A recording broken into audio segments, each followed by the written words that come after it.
નર્મદામાં RTE કૌભાંડ બાદ વધુ એક કૌભાંડની આશંકા સામે આવી છે। આરટીઈ બાદ વિધવા પેન્શનના નામે કૌભાંડની આશંકા। આરટીઈમાં કૌભાંડ આચરનારો દર્પણ પટેલની વિધવા પેન્શન કૌભાંડમાં સંડોવણીનો પણ આરોપ લાગ્યો છે।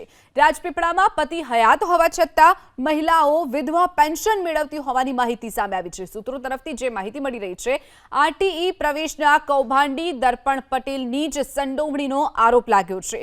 પોલીસ યોગ્ય દિશામાં તપાસ કરે તો મોટું કૌભાંડ બહાર આવવાની પણ શક્યતા છે। આરટીઈ પ્રવેશ કૌભાંડ મુદ્દે હાલ એસઆઈટીની ટીમ તપાસ કરી રહી છે। દર્પણ પટેલ ધરપકડથી બચવા હાઈકોર્ટમાં આગોતરા જામીન અરજી પણ તેણે કરી ચૂક્યો છે। વધુ વિગતો સાથે સંવાદદાતા કનકસિંહ આપણી સાથે ફોનલાઈન પર છે। કનકસિંહ, જે રીતે નર્મદામાં વધુ એક કૌભાંડની આશંકા છે, આરટીઈ બાદ વિધવા પેન્શન યોજનાનું કૌભાંડ અચરાઈ રહ્યું છે।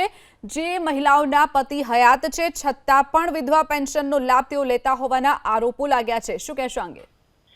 ખાસ કરીને આપણે જણાવ્યું કે નર્મદા જિલ્લામાં બોગસ આવકના દાખલાને આધારે આરટીઈનું કૌભાંડ બહાર આવ્યું હતું, જેના પગલે તપાસ શરૂ થઈ હતી અને તપાસના અંતે 29 જેટલા બોગસ આરટીઈના જે એડમિશનો છે તાત્કાલિક જિલ્લા પ્રાથમિક શિક્ષણ અધિકારીએ રદ કર્યા હતા અને જે અંગેની આરટીઈની બોગસ આવકના દાખલાની તપાસ હાલ ચાલી જ રહી છે। તે વચ્ચે જ બોગસ વિધવા સહાયની પણ એક નવું મોટું કૌભાંડ બહાર આવવા પામ્યું છે અને જે અંગે નર્મદા પોલીસ હાલ એસઆઈટીની રચના કરીને તપાસ કરી રહી છે।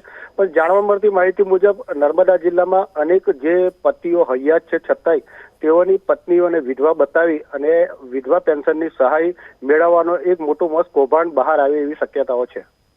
ચોક્કસથી કનકસિંહ, માહિતી બદલ આભાર।